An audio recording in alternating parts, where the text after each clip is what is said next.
Zdravím vás všetci, moje meno je Radoslav Filip, som trojnásobný majster Slovenska v kulturistike a dnes vám chcem predstaviť potréningový produkt Anabolik Halo od firmy Muscle-Tech.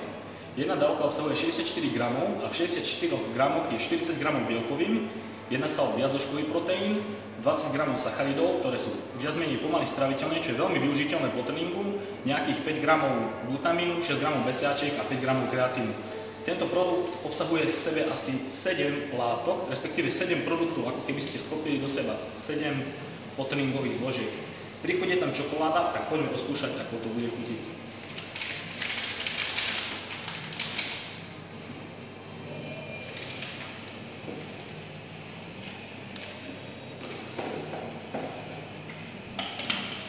Pre mňa osobne, ako moje skúsenosti s firmou Muscle-Tech sú veľmi pozitívne, hlavne čo sa týka prichuti.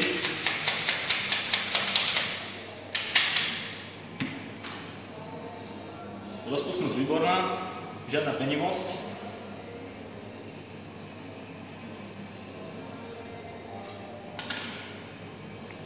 Príchuť ako kakauko. Čiže tento produkt vzhľadom na tú cenu 40 € za 1,1 kg, čo vychádza asi 20 dávok, je to dosť vysoká cena, ale viac menej, ak je niekto natoľko náročný, že si nechce kúpovať viacero produktov a nejak to teraz si sáčkovať a nakladať, tak je to veľmi výhodná voľba, čiže to odporúčam. A taktiež odporúčam nakupovať produkty na stránke www.protein.sk, kde nakupujem aj ja.